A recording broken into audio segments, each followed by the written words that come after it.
안녕하세요. 고용노동부 노동위원회에 외근이 잡혀가지고 간만에 이렇게 정장을 좀 차려입고 영상을 촬영을 좀 해보려고 합니다. 오늘 주제는 제 직업이죠. 공인노무사 관련해서 이야기를 드리려고 준비를 했습니다. 저희가 영상을 이제 여러 가지 주제로 좀 준비를 해서 유튜브에 올리고 있는데 꽤 많이 조회수가 나오는 것 중에 공인노무사 시험에 대해서 많이 물어보시더라고요. 공인노무사 시험을 준비하시는 분들이 아무래도 노무사 이렇게 이제 검색을 많이 하시다 보니까 저희 영상으로도 많이 연결이 되는 것 같아요. 공인노무사 시험에 대해서 이거를 한번 내가 준비를 해볼까 라는 분들에게 좀 도움이 되고자 영상을 좀 준비를 해봤습니다.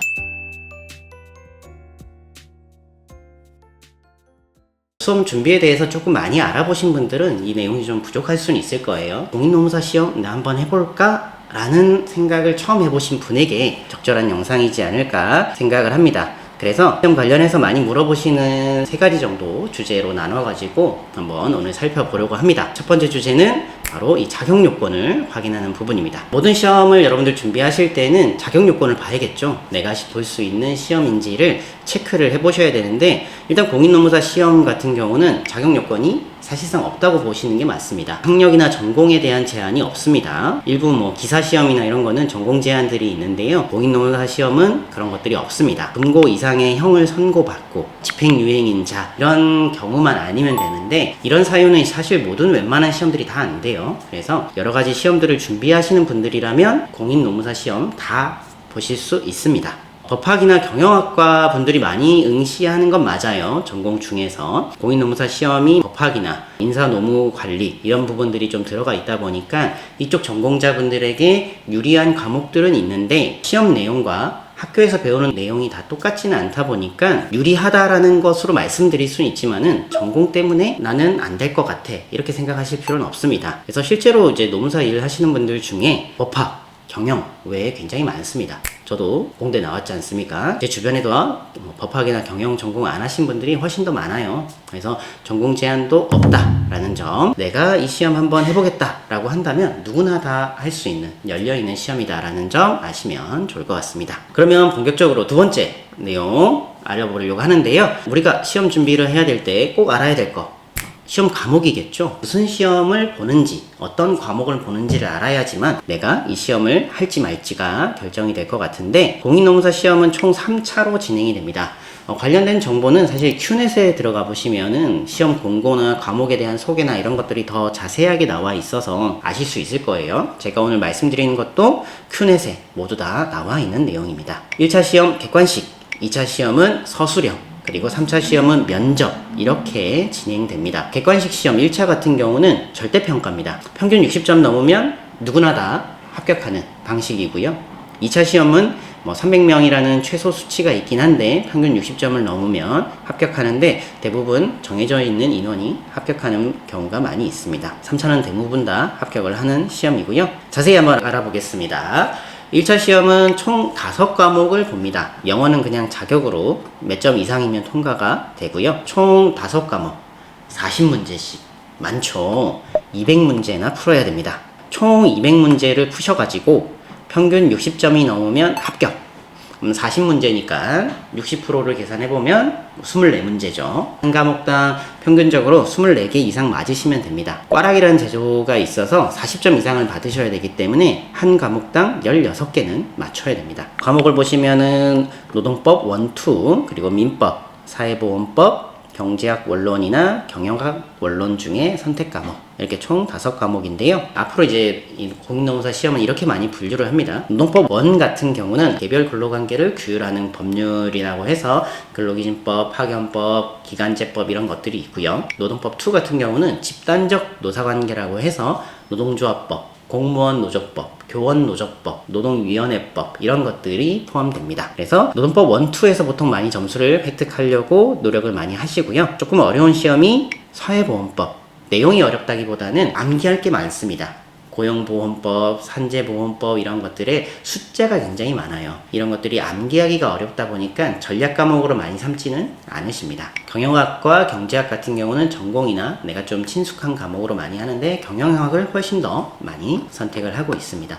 그래서 이렇게 총 5과목을 보셔가지고 말씀드린 것처럼 평균만 넘으면 60점만 넘으면 합격할 수 있는 시험이고요. 본격적인 시험은 이제 2차 시험이라고 볼 수 있는데요. 2차 시험은 이제 서술형으로 진행이 됩니다. 노동법은 150점, 인사노무관리는 100점, 행정쟁송법 선택 과목도 각각 100점이고요. 총 4과목을 봅니다.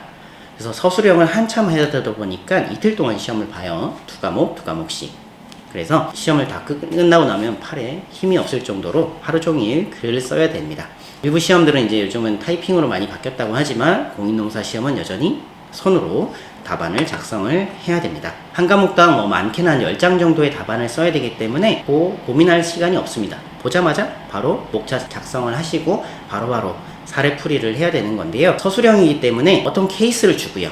이 케이스를 해결하라는 그런 내용이 나옵니다. 노동법 문제 같은 경우는 누군가가 징계나 해고를 당했는데 이 징계가 정당할까 부당할까 논하시오. 이런 것들이 문제가 나오는 거죠. 배점이 큰 문제는 이렇게 사례형 문제로 나옵니다. 그럼 사례형 문제를 어떻게 우리가 풀어야 될지 막막하죠. 법률도 쓰고 관련된 판례나 이런 것들을 인용을 해서 작성을 하시면 됩니다. 그래서 이런 부분에 대해서는 이따가 더 꼼꼼하게 좀 말씀을 드릴게요. 3차 시험 같은 경우는 면접이라 가지고 일정한 점수를 대부분 받으세요. 대부분 다 통과를 하고 있기 때문에 3차에 대한 걱정은 하지 않으셔도 될 것 같습니다. 그래서 2차는 서술형 문제풀이다. 사례를 풀어내는 거다. 암기가 꽤 많이 걸린다. 라고 생각하시면 될 것 같아요. 그리고 우리가 시험 준비를 해야 될 때 꼭 체크하는 게 합격률이죠. 내가 합격할 수 있는지 참고 삼아 볼 수 있는 게 경쟁률이나 이런 거기 때문에 참고해서 보시면 좋을 것 같은데, 제가 최근 5년 동안의 통계 자료를 큐넷에서 가져왔습니다. 1차 시험 같은 경우는 점점 늘어나고 있어요. 7,000명대에서 지금 최근에는 10,000명 이상 시험을 보고 있고, 합격률을 제일 중요하게 보시면 될 것 같은데 1차 시험이 원래는 한 50~60%는 합격을 했습니다. 많이 합격을 하죠. 근데 최근 들어가지고 30%, 20%까지 떨어졌어요. 1차 시험을 너무 많이 통과하니까 2차 시험 보는 사람들이 너무 많아지다 보니까 이걸 좀 조정한 것 같아요. 그래서 예전에는 1차 시험을 심플하게 준비를 했어요. 그래서 바짝 몇 달만 준비하면 된다라고 했는데 이제는 조금 시간을 더 갖고 준비를 하셔야 될 것 같아요. 공인노무사 시험 준비하는 패턴이 아직도 비슷한데요. 2차 시험을 8월에 보기 때문에 9월 초에 학원이나 모든 강의나 이런 것들이 오픈이 됩니다. 매해 9월에 시작을 해서 다음에 8월까지 준비하는 시험 스케줄이 잡히는 거고요. 시험을 2차부터 준비를 합니다. 2차부터 막 준비를 하다가 연초 1월 달부터 1차를 그때부터 준비를 많이 합니다.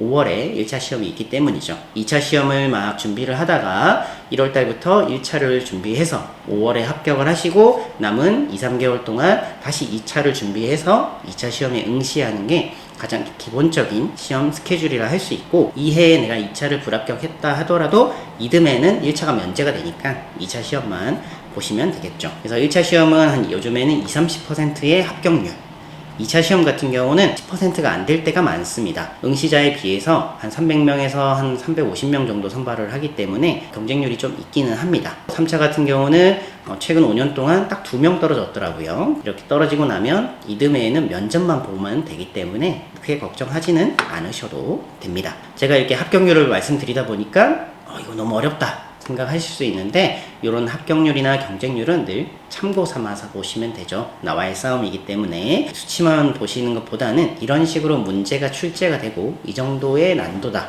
이런 정도의 방식으로 진행된다라고 일단은 파악을 하시고 본격적으로 내가 이 시험을 준비할 수 있을지 파악을 해주시면 좋을 것 같고, 마지막으로 이제 시험 준비할 때 가장 중요한 게 무엇일지만 말씀드리고 마무리하려고 하는데요. 아무래도 시험은 암기가 기본이 돼야 되는 건 맞습니다. 내가 이 출제되어 있는 문제에 관련된 사례나 관련된 판결이 다 거의 다 있습니다. 그 판결의 결과를 알고 있어야 정답을 맞추겠죠. 판결에서 부당해고로 봤으면 대부분 다 결론도 그렇게 내주셔야 됩니다. 그래서 이런 부분에 대한 암기는 필요한 거죠. 이러한 사례에서 문제 중에 필요한 부분을 꼬집어내서 이러한 핵심을 뽑아내는 능력 중요하고요. 기본적인 암기 능력 필요합니다.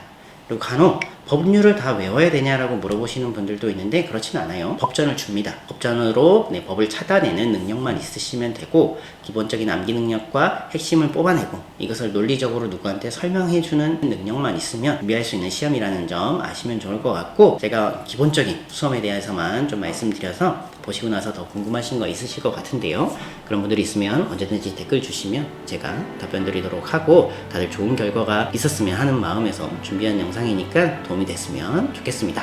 오늘의 영상은 이것으로 마치겠습니다. 감사합니다.